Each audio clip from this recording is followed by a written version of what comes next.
Magandang hapon, Pilipinas at buong mundo. Nay, tay, kapuso, pahiram po ng 20 minutes ng inyong hapon. Ako po si Boy, and welcome to Fast Talk with Boy Abunda.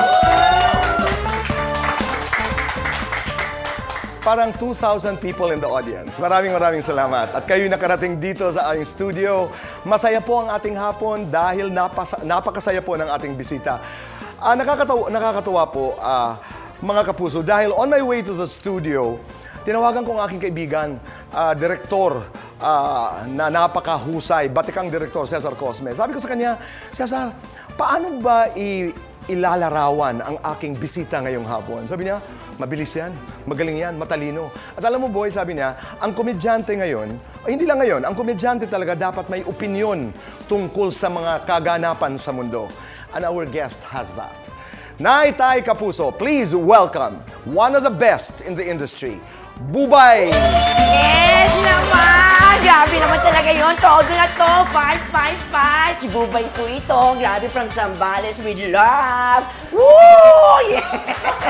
Kumusta kayo lahat dyan? Grabe naman talaga. Pasok talaga. Kaya na mabilis ako magsalita ngayon. Kasi kung hindi to pasok. Slow talk to. Bubay? Yes! Saglit lang dito, Boy. Sasalita pa ako.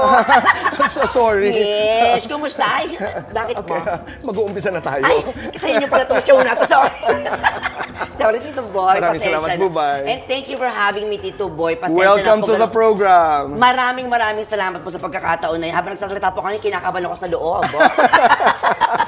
Maraming salamat. Thank you for having me. Umpisa muna, congratulations. Dahil alam namin ikay nanalo ng Best Supporting Award mula sa isang international film festival. Yes po, para sa pelikula pong Broken Blooms ni Direk Louie. Ayan, mahirap i-pronounce po yung pangalan ng lugar. Pero feeling ko Saskatchewan. Yan. Oo, parang gano'n. Saskatchewan International Film Festival. Canada. In Canada. Malapit po sa Toronto. Louie, Ayan. if you're watching, congratulations. Yee! Ang sarap ng pakiramdam na, is this your first award? Yes po. Unang award, international naman. Yes. At mabigat yung trophy.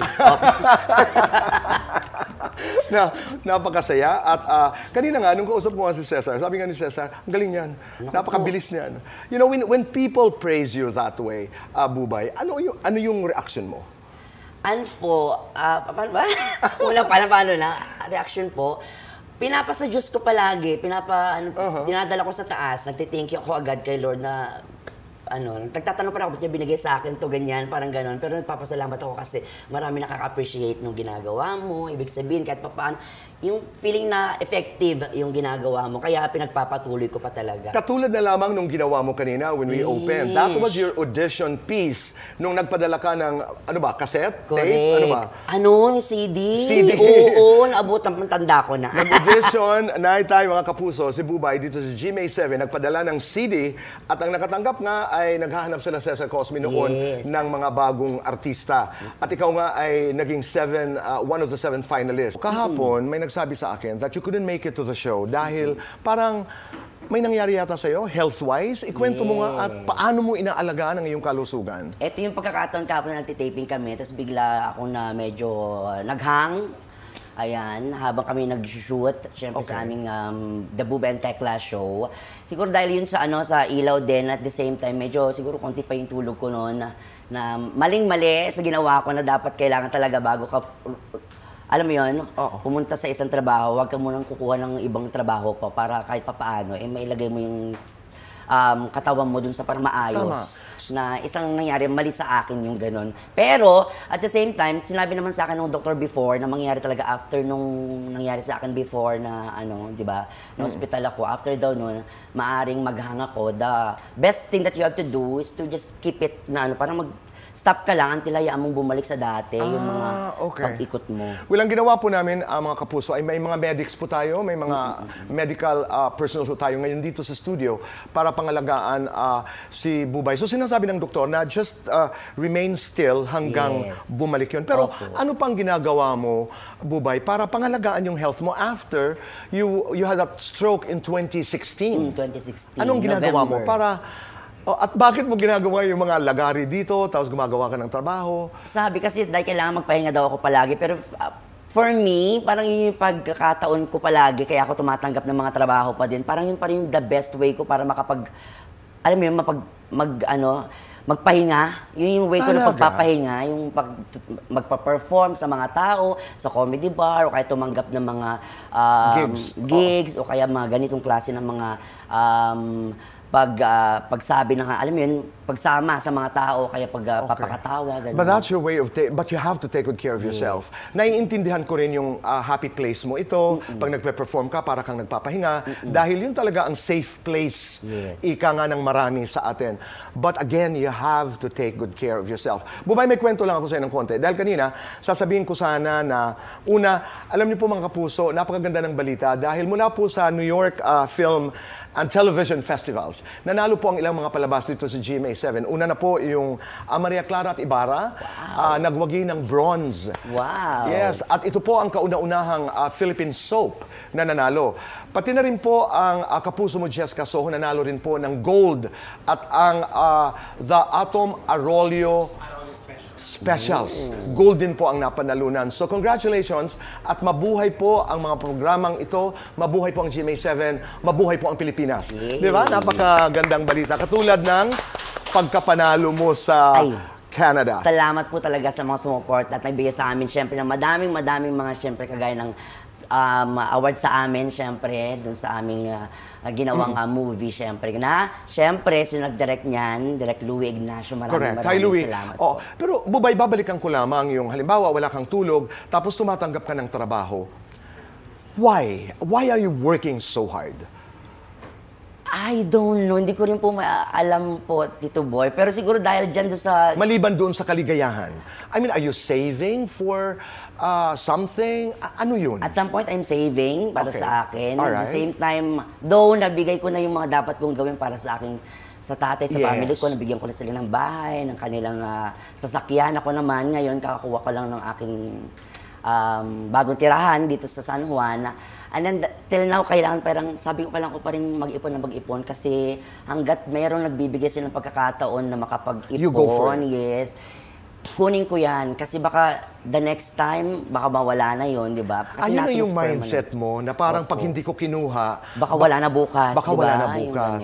But again, inuulit ko, may again at inuulit, you really have to take good care of yourself. Yes. Paalaala din po natin yan sa mga sarili natin. Kasi minsan, lalo na dito sa studio, hindi natin alam ang gabi, hindi natin alam ang araw, nagtitaping tayo ng ilang episodes, di ba?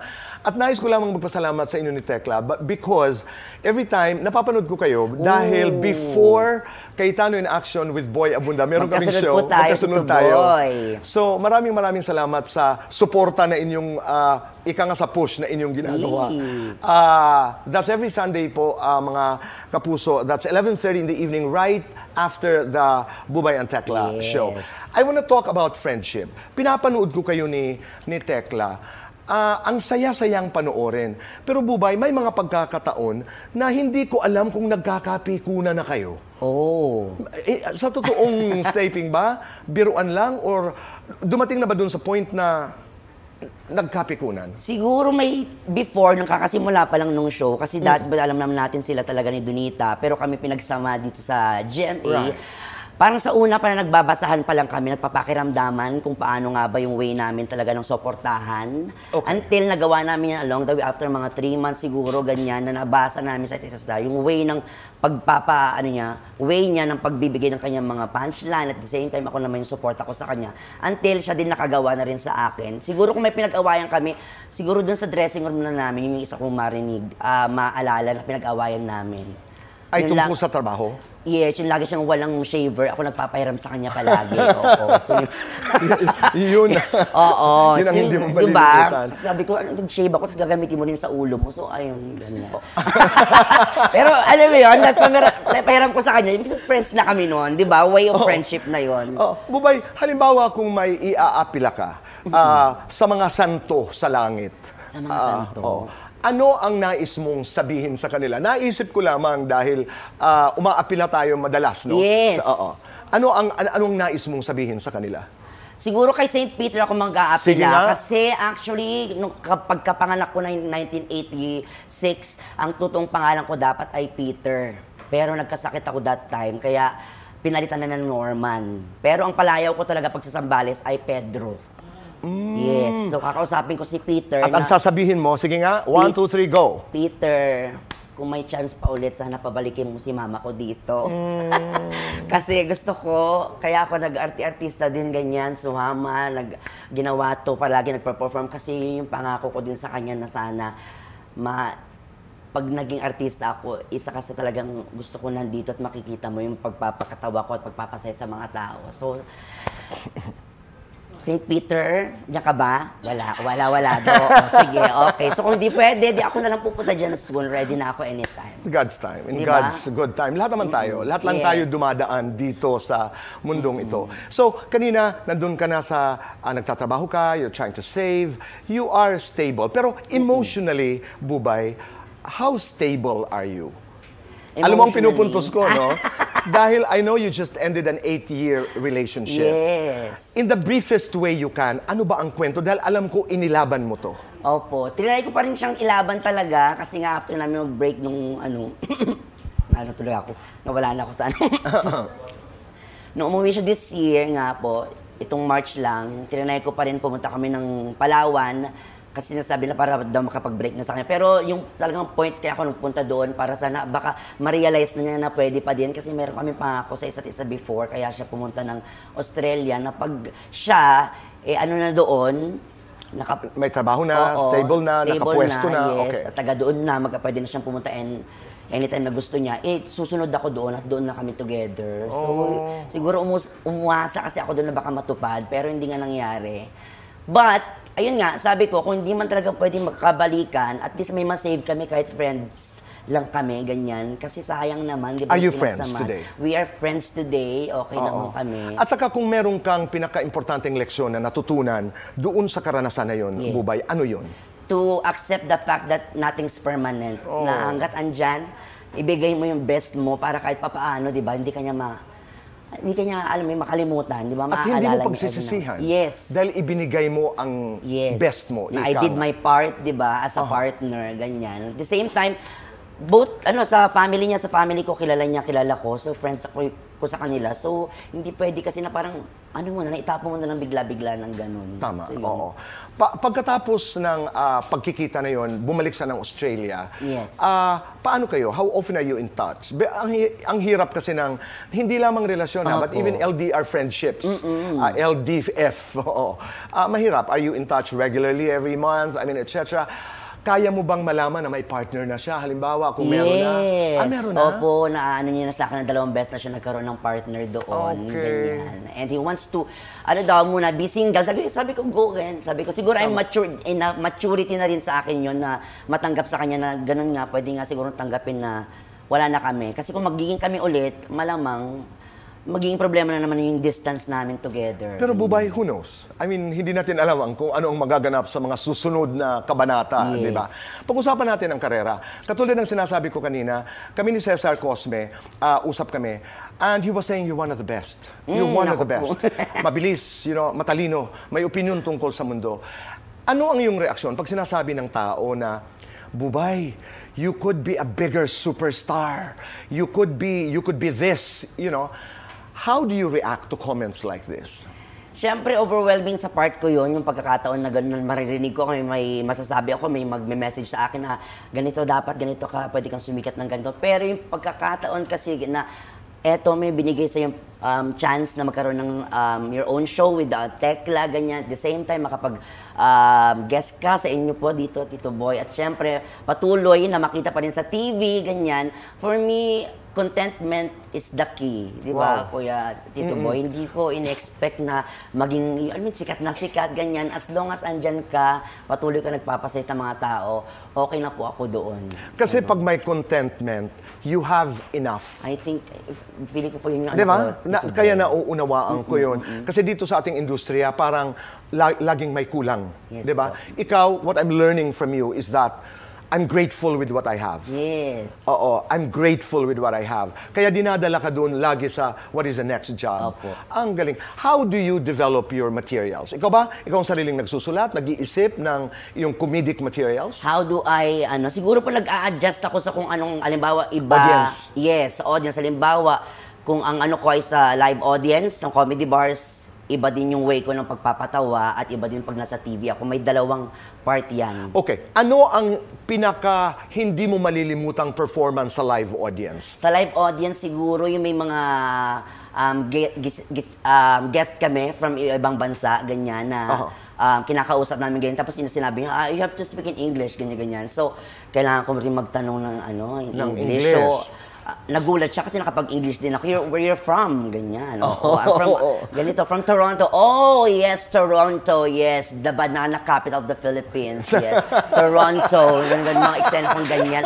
So, bibigyan mo ganyan. Oo. Pero wala ka pang experience na may napikon, lalo na sa mga comedy bars, no?